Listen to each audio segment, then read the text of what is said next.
What's up, my peoples? It's Jay Cuttz, Salva Equa. We're here with another episode of The Meaning of Life with Hue Hef and his grandmother, his beautiful grandmother. What's up? Thanks. What's Doris up, guys? Nielsen. What's going on? How's everything? My grandmother with me today, Doris Nielsen, and we got some things to talk to y'all about today. What's up, Jay? Exactly. Great. So, how's everything with you both? You know, Everything is great. This is the time of my life that I never dreamed of, and I'm just where I'm supposed to be. I was a New Yorker, a Manhattan Harlemite. You couldn't take me out of the city. But in my age, when I was 82 years old, I lost my husband, and my son told his nephew, take care of mom because your sisters have husbands. And I've been here ever since in Staten Island. And I love Staten Island. It's quiet. It's just my speed. Because I go back to Manhattan, I can't keep up. It's too fast. It's too crazy, you know? So for me, I'm surrounded by grandchildren and great-grandchildren. Beautiful daughter. So I'm really happy being in Staten Island. I thought I'd never say that. So it's glad to be here. And we happy she's here with us. Yeah. Exactly. I remember Hugh Hef saying that he's from Harlem. Yes. Mm-hmm. Well, I'm from Harlem because, first of all, I'm going to go back to, I grew up in Westchester County. I grew up in New Rochelle. And my parents came to the north from the south during the Great Migration. So they didn't know north from west because they were quarantined in the areas that they were scheduled to stay in after slavery. You stay on this block and you stay here. So when they came with the Great Migration, they wound up in New Rochelle, and that's where I was born, in New Rochelle, in 1939 during World War II. My dad was an air raid warden, and we would have our blackouts, and we would have to close all the lights in the house and get under the bed or under something, and everybody had to put their lights out. And Dad would have his flashlight and his air raid warden badge on and go out, and I could hear them talking because we were on the second floor. We could hear the men talking, and if anybody had their lights on, they would put the lights out because in Europe, there were bombs dropping. We didn't get that here. We still had to take that precaution, and it was very serious and very, very scary because the siren would end when the air raid was over. So that's how I grew up, with parents, first generation, up from the south. Things were very different for them, and things were very new for my parents. So when I grew up with their fears of the South. You can't go here, you can't go there, you can't do this, you can't talk back to your teacher. Dad had a sixth grade education, so he was able to work at the post office. My mother did domestic work. In Westchester County, in the 1940s, it was mostly Wall Street and very wealthy. It was one of the wealthiest counties, Westchester. We were there as servants, and that's where they kept us. We lived in little shacks. Some had no heat, no hot water, no electricity, and that's all we knew. We knew poverty, absolute poverty, but we didn't feel it because psychologically we loved each other. The home was good. Mom and Dad were wonderful. But as I look back on it, I understand why they drank. My mother didn't drink. My father drank a lot. And the men from the South came with such fear. They hardly talked. They were very, very insecure. And they fought a lot and drank a lot. This is the first generation to the North. And there was absolutely zero opportunities, not one opportunity. So it was either take to the streets or be an elevator operator, which is a good, occupation. My dad worked in the post office because he could read and write. So here we are, African Americans with no education. They couldn't write, they couldn't spell their name, they couldn't count their money, and the government says, okay, you're free, go. Go where, do what? Well, you came so to that Harlem. was the concept that I grew up with, that the parents had. But we didn't know back then. I'm looking at it now and seeing what they must have gone through, why there were no opportunities, because they weren't prepared for anything but picking cotton. So that was there. But Mom and Dad made it good. I went to school every day. My sisters went to school. We had friends. How we realized we were poor, economically poor, not spiritually. Spiritually, God lived in my home. We spent all Sunday in church, and we were happy with that because being young, that's all we knew. I was going to ask you the questions. I want you to get off the topic. You know, that was perfect, actually, because I was about to ask you to tell us more about yourself, and she told us more about herself. So I was going to bypass that and go straight to the number two. But actually, if you could finalize that, actually, more about yourself, because she was already talking about it, which is perfect. Okay. Next question. Talk to us about the legal segregation laws in the 1940s and 50s. How would you say was it growing up in an environment like that? The legal segregation laws in the North, not the South. The South was different. They had different separate bathrooms and all of that. We didn't have that. But we were so limited to what we could do and where we could go economically. Poverty was all around.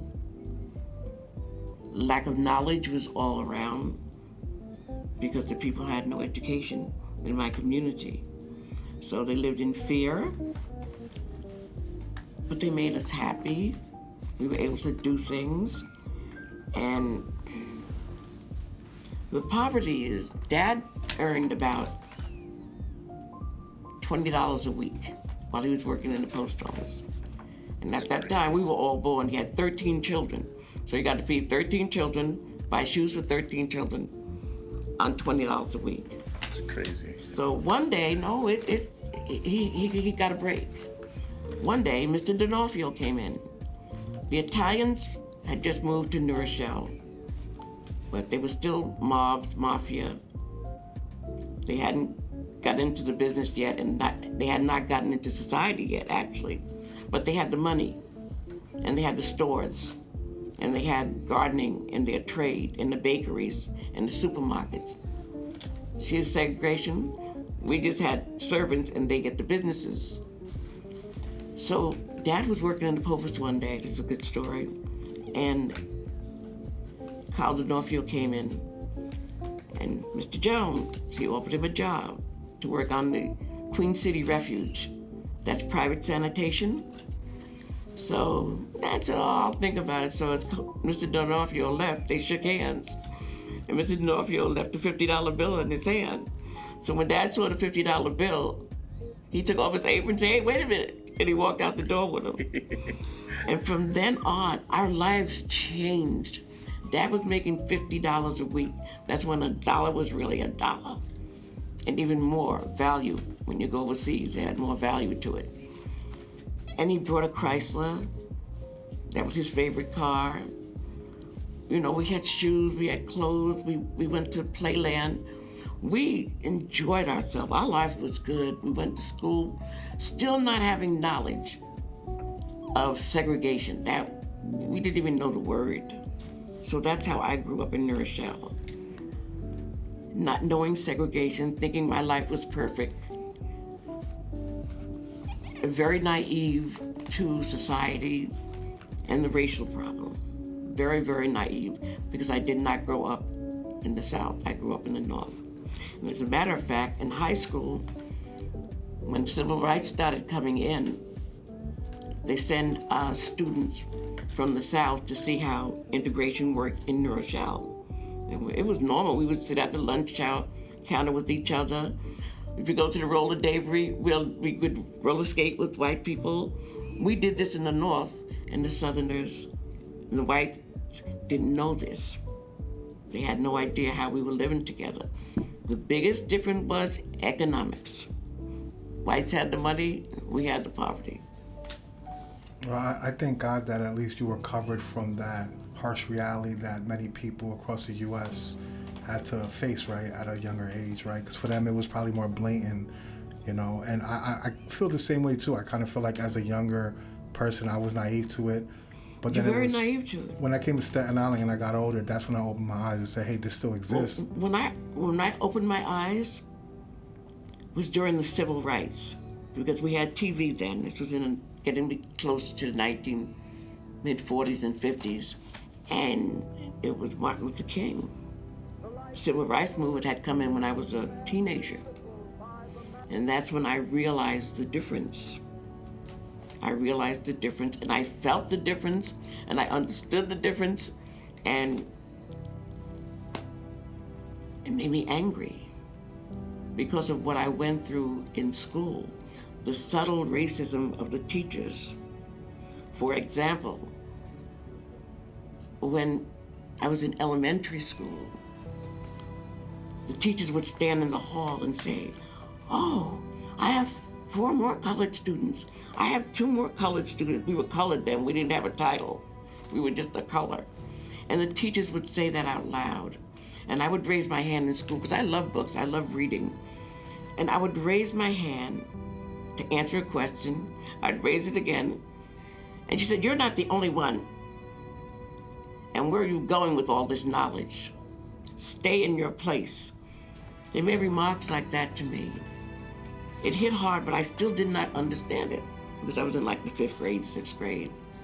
All of that was racism subtly coming into my awareness by 5th grade. And in high school was good. High school was very good because they had vocational.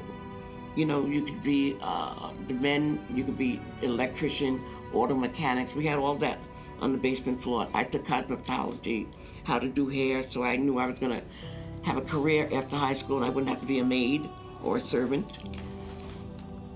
And as the civil rights came in, I got more involved.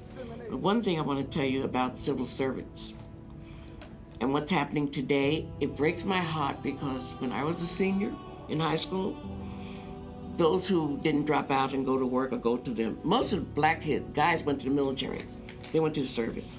By 17, 16, they didn't want to stay in the classroom broke and poor, you know, with shoes with holes on them, you know, high water pants. They wanted to be men. So they went to the service. And the graduation day, graduation week, we were having rehearsals. All the students came in, black students, with the Bolita, the civil servant's job paper, and we were looking at the jobs. That was ours. That's where we knew we would be hired and respected. And today what's happening to it breaks my heart because I think of the days that civil servants meant so much to us, you know? But anyway, I didn't want to stay in New Rochelle because the only thing I could be in New Rochelle, New York, in 1950 was a maid, a servant. That's the only job for women. We couldn't work in the banks or the post office. No, the post office we could work in. Not in New Rochelle, though. We couldn't even work in the telephone company. So that's the kind of subtle segregation I got. So not only was it like, it was like, for black men it was hard, but for black women it was harder because women's rights still wasn't No. established yet. Women's rights were definitely no. And you even feel it in your home. My dad used to talk down to my mom like she was a child. Didn't I tell you? You don't listen, you know? And we didn't want her to work, but she worked anyway. Actually, we all worked. I had 8 sisters and we were all domestics. We would put on our white uniform and go up to Larchmont Acres or Scarsdale and work for the white folks. My first employers was Dr. Dana. He was a vice president of Union Carbide and Carbon Corporation. And I worked there for 3 years. And then I worked into a beauty parlor, and then I went to Manhattan. And my first job in Manhattan was with a real estate company. Not a real estate. I worked for the Department of Real Estate for the city of New York. Then I met my husband. We got married. He worked for the post office. So now I'm living in Manhattan. I left New Rochelle because I'm kind of getting ahead of myself. I'm living in Manhattan. And we brought a co-op, a Mitchell-Lama co-op. We had affordable housing then. We had rent control then. There were no homeless people. That was unheard of. And the dollar was a dollar, and it went far. So when the civil rights came in, we got very, very involved. My husband there were many, many different groups. There was the Young Lords. There was Guardian Angels. They used to guard the subway. They would guard the subway.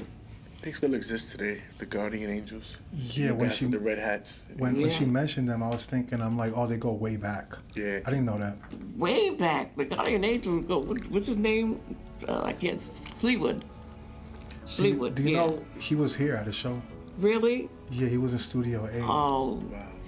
They make you so comfortable on the subway because the subway, there's still a lot of robbing and a lot of crime down on the subway, a lot.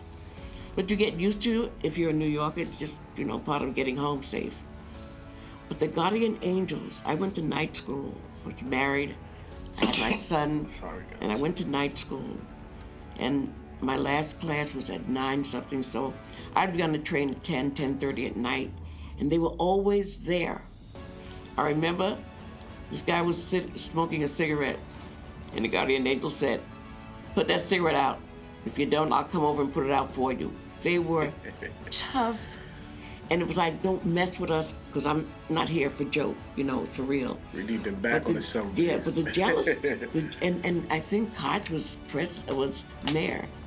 The jealousy came from the subway police. It was like they weren't doing their job. It wasn't that. It's like you could hardly find them. There's thousands of people that ride that train back and forth. So they didn't have enough police in the subway to cover that. So the Guardian Angels, they would ride the cars with you, walk straight through. So they were always walking through the cars and seeing that, there weren't any problems going on. They made you feel real comfortable. And I remember I would look for them. I would go to the train. I see a Guardian Angel with that little red beret on. That's where I sat. It meant that much to me. That's where I sat.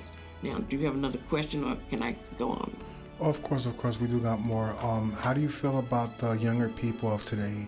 Do you feel like they appreciate the sacrifices and the suffering that people of your time had to go through, because of these injustices that exist? Like he said, back then females didn't have as much rights as they have right now. So you had to go through it so they can have rights. And do you really think that they value that for what it is?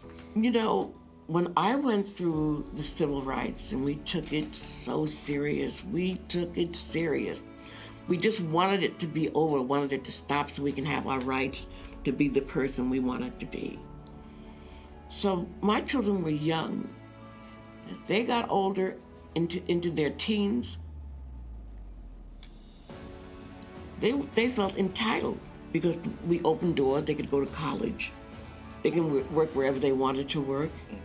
They can live wherever they wanted to live. So that's how they saw life. When what I saw was over.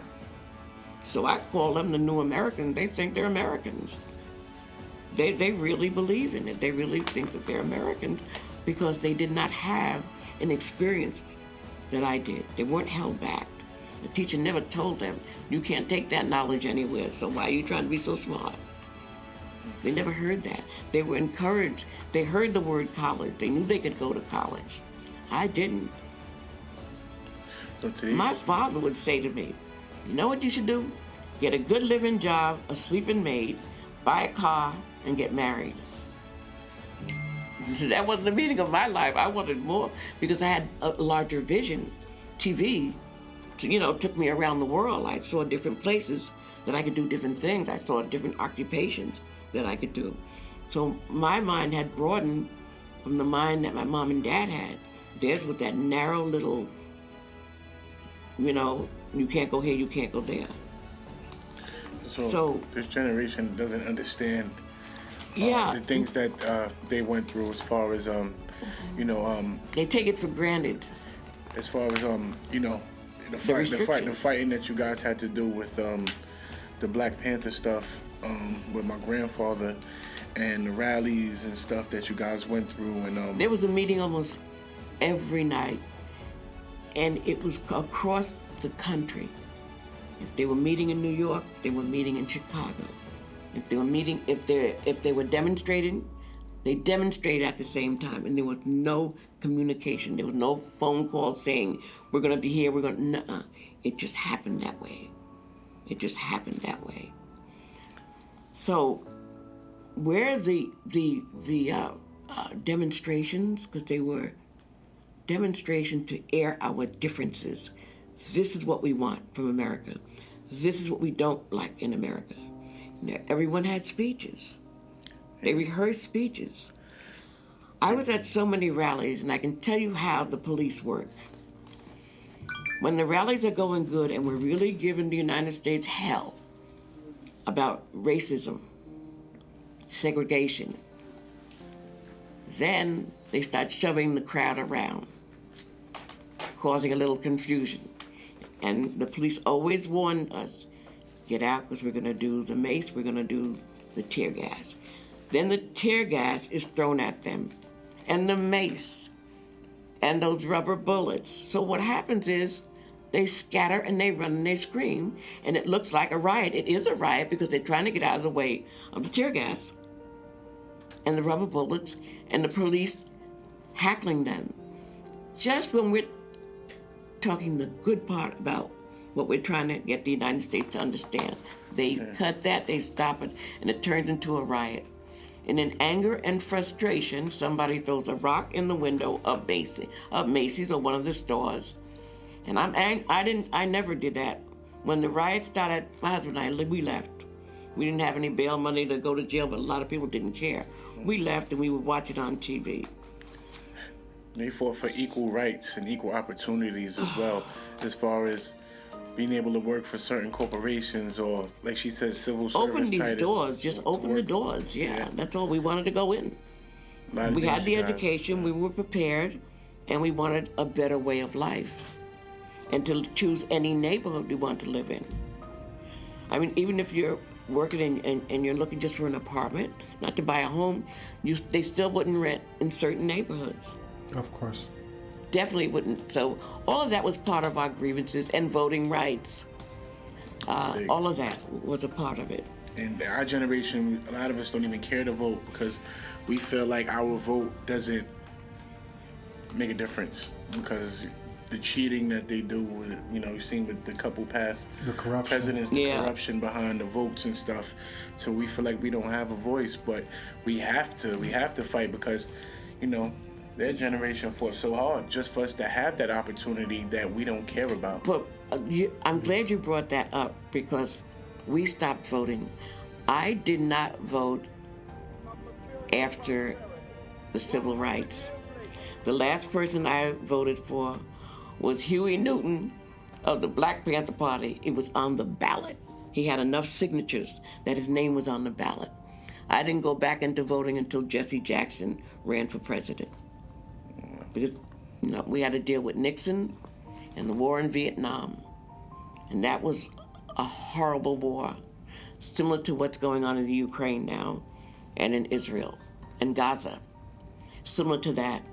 It was just massacre after massacre. It was killing fields, that's what they call it, in Vietnam. And that was over rubber trees. And it was a vicious, terrible war. But we, the people, stopped it. We stopped that war.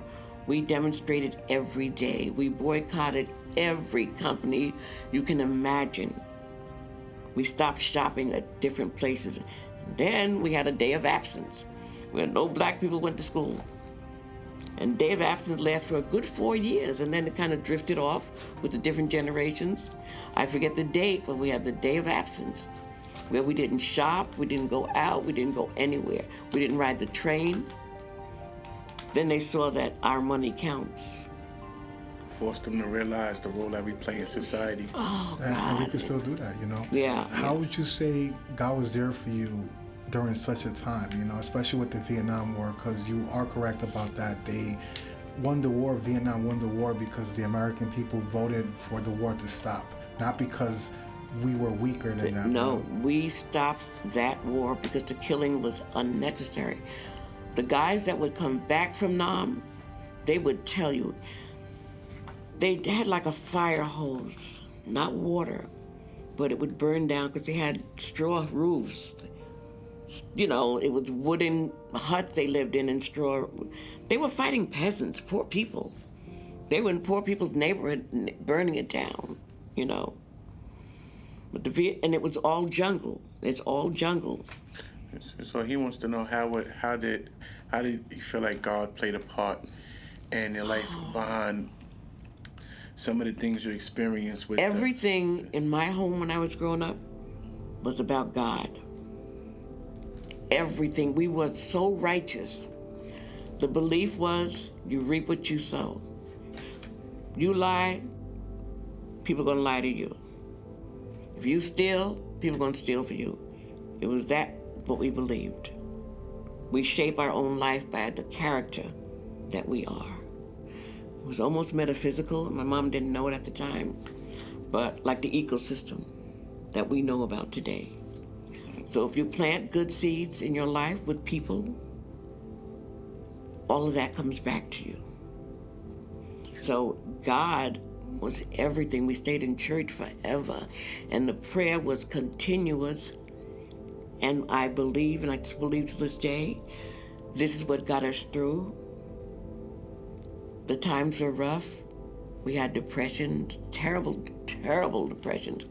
I was born just after the Depression, but we still had to stand online for food and rations and all that stuff. But it was God who got us through because we never cursed our situation and we never complained. We never complained. We were busy being happy and sisters and brothers and young people. You know how young people just laugh all day, you know, and we never get involved with what the adults are doing. So we were happy, and it was all about God. He got us through that. And that shows a lot of faith. Yeah. So. I remember asking her about when she was younger and stuff, and I was like, Grandma, I'm like, you guys were poor? And she said, no, baby, we was rich with love. And I didn't understand what that meant. that's gratitude. It takes a very strong person. We definitely had that. You can hear the laughter. We were on the second floor. If you were walking past the Joneses' home, there were 13 of us, and each of us had friends, and they could visit. So everybody in town wanted to be at the Jones house because we had that kind of love and that kind of laughter. And it was good. It was good. It was good. It was good. But you're right. Wealth in life is more than just material, and that's how I look at it too. You know, I could live, for example, in the hood, but I'm rich in a lot of areas: health, love. We didn't even know about material things, you know, and its value. That's why I said we never wanted for stuff because we didn't know there was other stuff to have other than what we could accumulate. Like if Mom brought me a pair of shoes, I was delighted. You know, if I went shopping with her and we had meat on the table, we were happy. Because we didn't. I had the comparison when I started working for white people, very, very rich. That molded my character. I saw how they were educated, how they talked to each other at the table. I set the table for them. She'd ring a bell for me to serve the food. And how clean the house was, how warm the house was, and how they talked to each other. And I said, I want to be like this.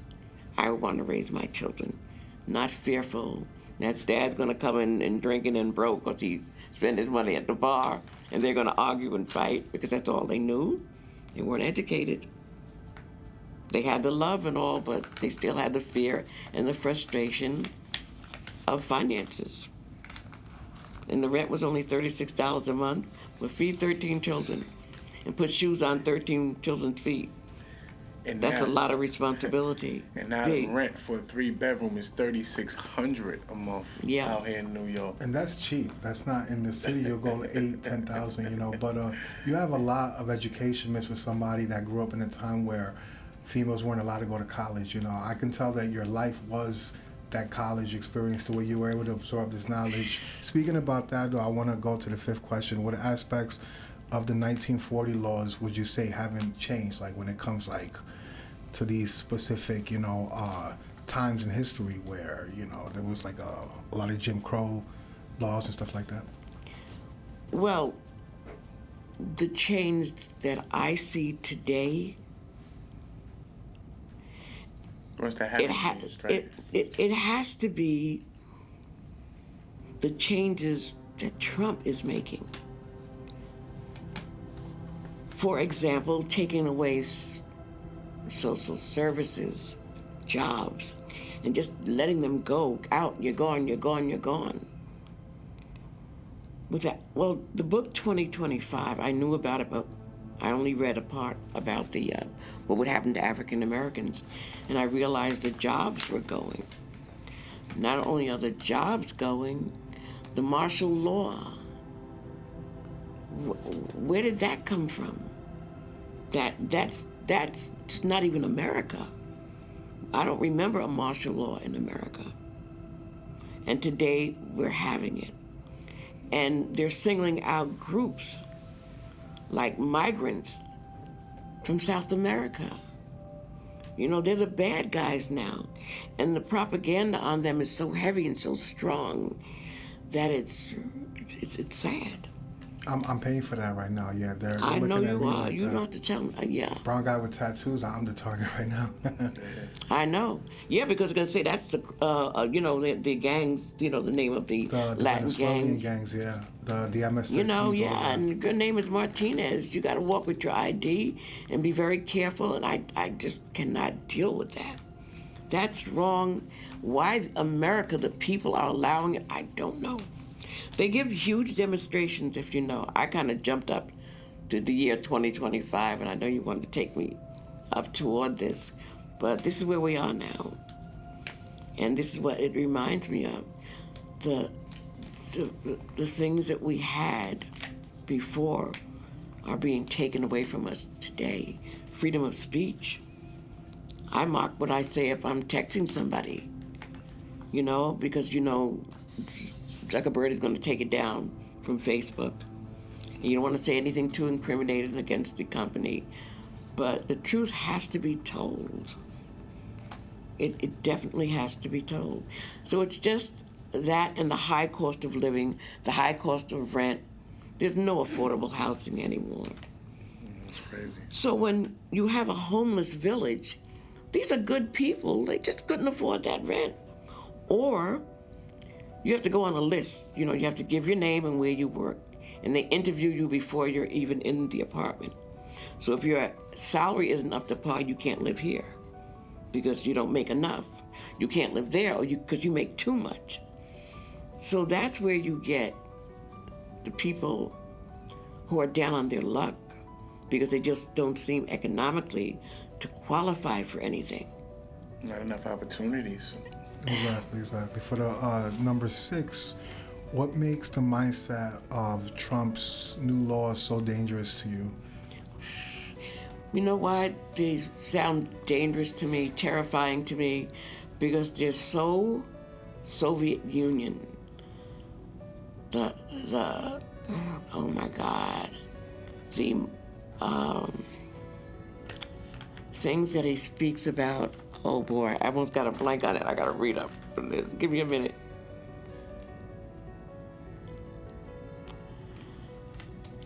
Oh man. Okay, let's take Attica. This was a run-down, dilapidated, old, horrible prison. Torture chamber before Trump. And within 4 weeks, he moved people in there. Attica. Not only did he move people in Attica, he shaved their hair. And in shaving their hair, he pressed the clippers down so hard on their head, it took skin. So can you imagine someone skinning your head and your hands are tied behind your back? That kind of behavior terrified me because I haven't seen it, and I know if it's not stopped, it could get worse. That and the cost of living. You go to the supermarket, you're just buying breakfast, and you spend $40. This is bacon, eggs, grits, No, you're right. You're right. milk. This is what frightens me because the dollar is at the breaking point because it has no value. So another thing that me and her talk about sometimes is, and sometimes, when you're so caught up in working, and I come home from a hard day at work, and I got so much on my plate, and she said, guess what Trump did, and this or that, and I'm like, oh, and then when I really see it later and then really register what she was just talking about, I'm like, wow, it is crazy because if you think the average American, say a minimum wage salary, minimum wage was for 15 an hour, and 15 an hour, you probably bring home what, $1,200 every 2 weeks or $600 a week or something like that. That's not right? enough to do anything with. So if you have 3 children, how could you afford a 3-bedroom apartment, which is now $3,600, $3,500, $3,800, some even $4,000 a month? How could the average American citizen afford that? So what's happening is you're forcing people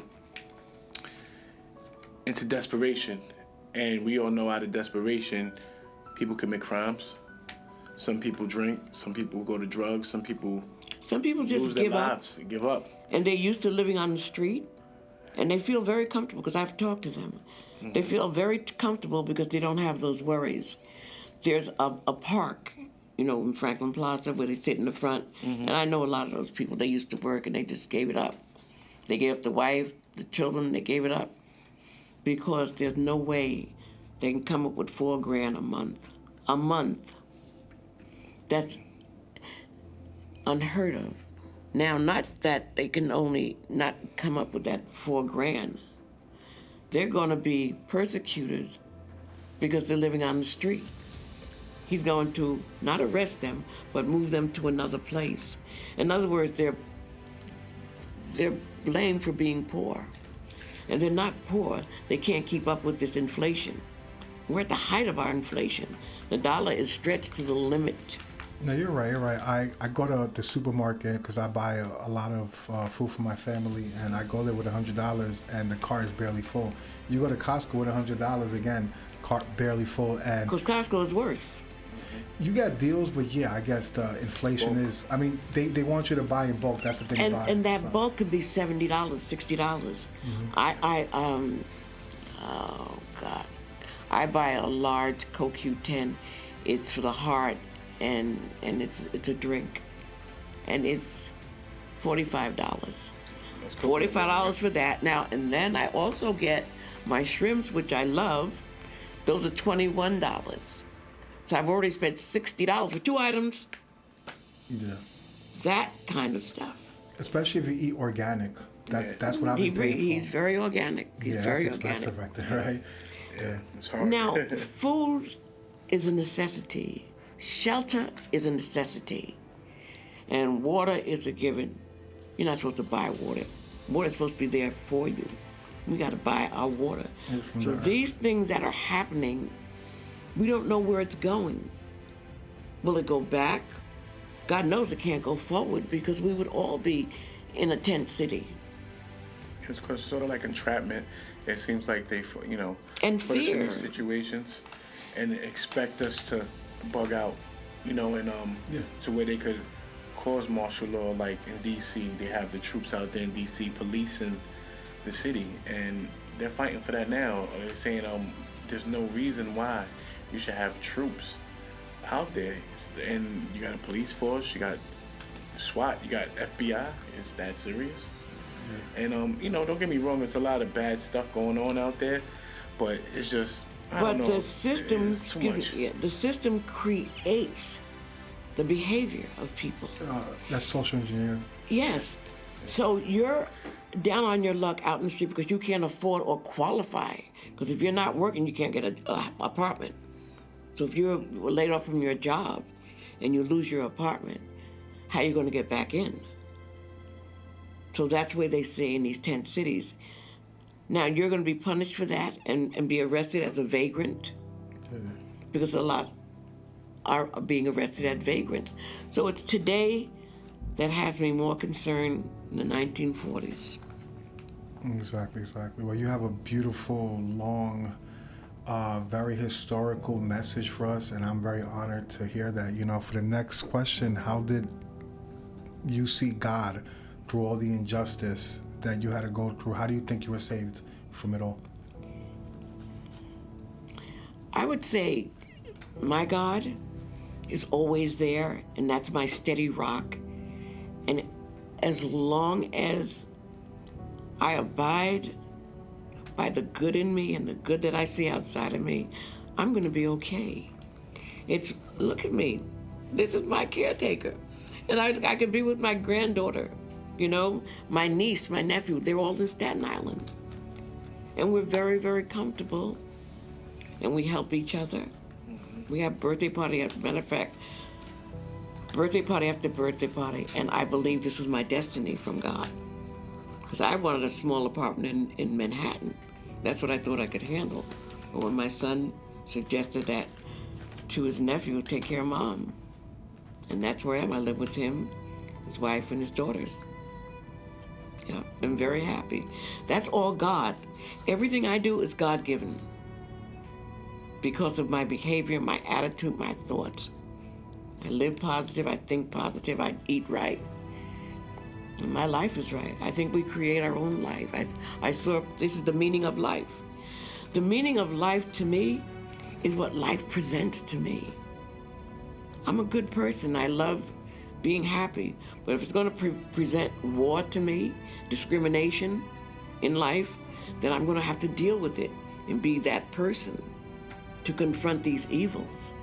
I'm not going to be the silent majority who is in charge right now. People are silent and people are being killed overseas, Palestinians. And they're not fighting during World War II. They had battlefields. One man on one side and the other country on the other side. Now they fight in malls, schools, they blow up hospitals. And nobody does anything about it. Who's leading, who's running the world? We know God is, but the goodness and mercy is not here. It's unfortunate in wars, no matter what side people are on, they both died. With the Vietnam, you have Vietnamese people in America dying. So I would say the most humane thing is to just, if we can, right, avoid it, because only God can judge us. Why, be the judge in a situation where, people, I think they deserve grace when they can, right? Like if they, they got time to repent, change, have a change of mind, For the next question, what is the role of a woman in the household and family setting for you? Today? Yeah. The role of a woman is to be that mother, be that wife, love and understanding, be supportive, lift your man up and with words. Don't tear him down, because the words coming from someone he loves can destroy his day, can hurt him. So I'm mindful of all of that. And that started when I was in my 30s. Just respecting my husband, loving my children. My children did not get beatings. They were talked to. If I saw they were doing wrong, I told them it was wrong and why it was wrong. And they grew up, they just wanted to please me. Not one spanking went on in my house. My children weren't wild because I was always there guiding and educating them. And the same with my husband, be very supportive. Even if you don't understand. I was so supportive of my grandson. He wanted everything when I got here, the studio, the job, his music. He performs on weekends. I wanted all of that for him, and I still do. And I still understand that this is what makes him happy. And everything he does with this will come back home to the family, and it does. The 3 jobs, he's working 3 jobs, and he works hard. But the harder you work, the bigger the reward is, the bigger the result is. God helps those who help themselves. I never say, God, I want this, I want that. You know what I say? God, give me the strength to get this. Give me the strength to get that. Give me the strength to get through this. I want an education. I want a degree. Give me the strength and the knowledge. I don't say, give me this and give me that. I don't have that kind of God. I have a kind of God that will reward me of what I'm working toward. So that's how I feel about God. Exactly. You know, as they say, faith without works is dead. That's in the scriptures. So that makes perfect sense. For the 9th question, what would you tell your younger self? My younger self? Of course, yeah. First, I used to cry for her because she had it tough and rough. But it was worth it. It was so worth it. My life today, there was no way I could have planned it. It had to be some higher being, because I'm at the best place at the best time. I have a little income, Social Security. Now I worry about it, but that's why I watch TV so much. I wake up in the morning and talk to God, and then I want to know what Trump is doing. I turn that TV on because I don't want to miss it. He might say, yo, get the hell out of here now. Everybody, take a hike. Because he's so erratic. You know, you don't know what he's going to do next. He's bringing out laws like, if you own a home, you're not supposed to make money on it, like renting rooms. This is stuff that, where is he getting it from? That sounds like very like totalitarianism. That's what we studied in school. He's not that smart. He's not that stable to govern a whole country of people. We have too many smart people, starting with the 3 of us here, and then going on to your educators. He withholds money from universities. Science is necessary, as well as natural order, because the natural order is everlasting. That's the ecosystem. You keep the earth clean, the earth will feed you clean food. You know what I'm saying? You'll be healthy. Your food comes from the earth. Everything in that earth belongs in your body. The iron, the magnesium, all of that we need. Yeah. The protein. Well, it's a lot of stuff that me and her talk about that I know she wants to say a lot. And I'm gonna say one thing that I know she probably wants to say is that a lot of things that Trump is doing, and what worries us is that you're taking away programs that people need. How could a single mother take care of children and go to work to pay high rent, high food, everything? Without child care. Without child care, what is she supposed to do? Why would you take away Social Security from veterans?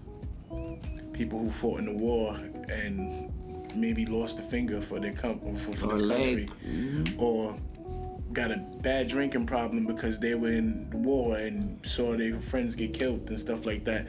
There's a lot of things that's questionable, and a lot of people say, oh, he's not racist. So if he's not racist, he's inhumane? Racism is an innate thing. It's normal for white supremacists. It's their normal for white supremacists to feel superior. So if they're feeling superior, that means I'm beneath them. It's a delusion, but yeah, that's how they feel. Yes. That's exactly what it is.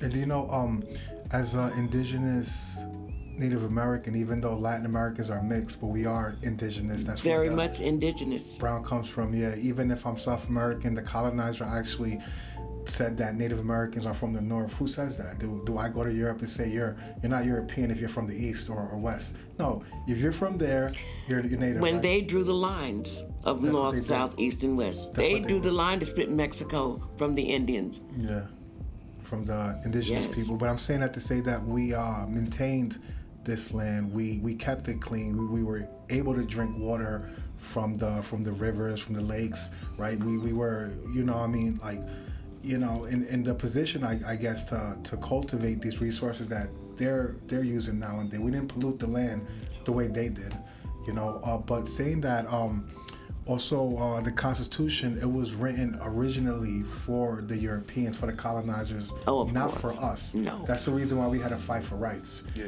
And that's something that I didn't know. And people name the Constitution like as a reason to say that they have rights, but originally that wasn't for you. That was for the ones that were in power and that wanted their own to have that power, you know.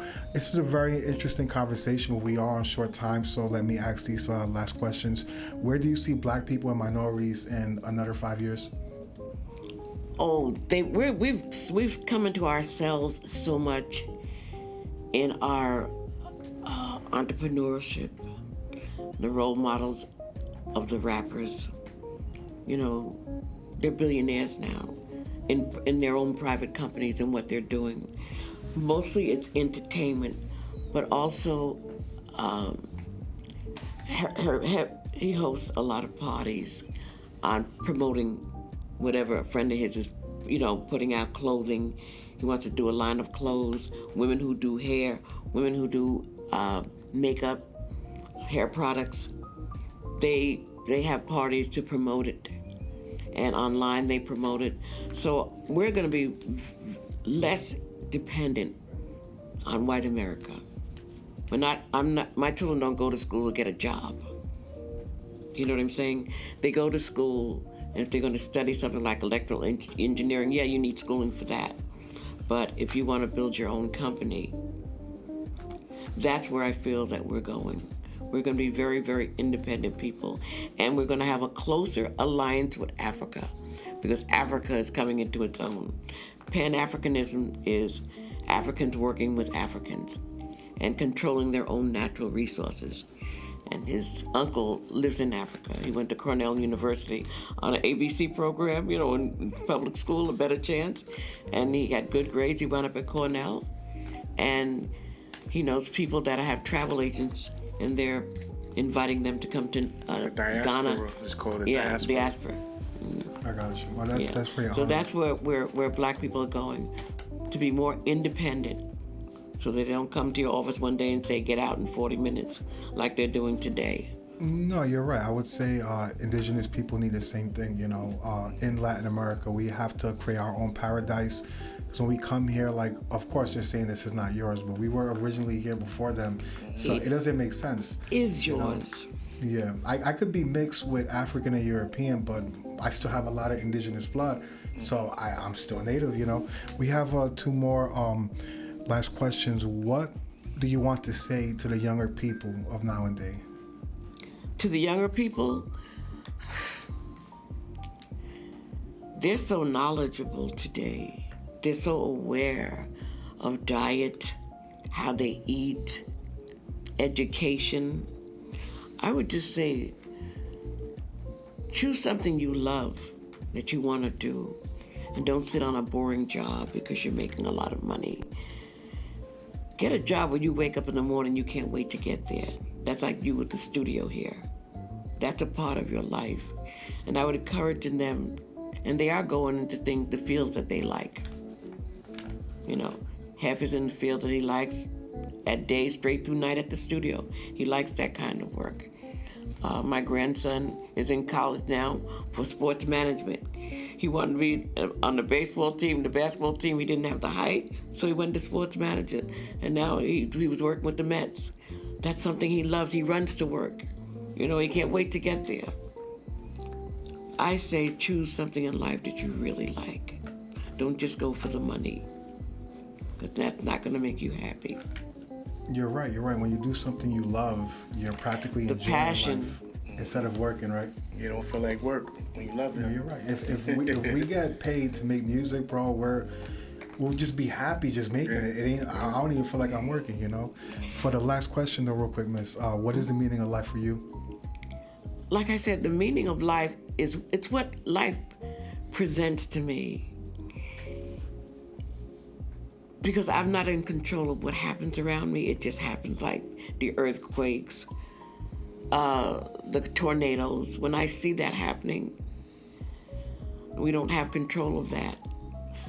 But the part that I do control is where I want to be and the people I want to be with.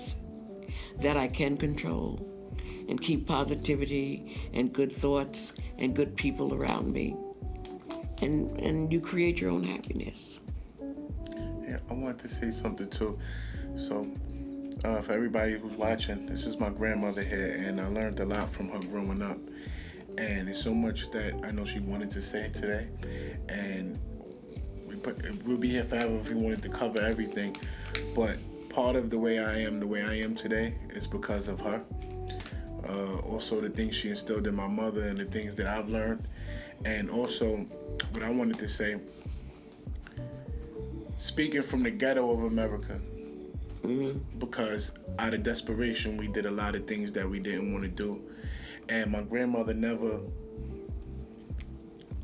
like, came down on me for some of the things that I did that was bad before I changed my life around. And because she understood, she knew, and I appreciate her for that, because it's hard. You come out of jail, everybody's down your throat. Oh, you know better, you do better, and this and that. And I come to her, and I'm like, I know we it's a long time. I say, hey, Mom, I'm sorry. You know, I still call her Mom. You know, even if it's my grandmother, I call my Mom, but we call her Mom. So I say, Mom, I'm sorry. And because I know it comes from police harassment. Little black boy, I'm gonna search you, put you on a lineup. And racial profiling. Yeah. He grew up at the height of it, both of you.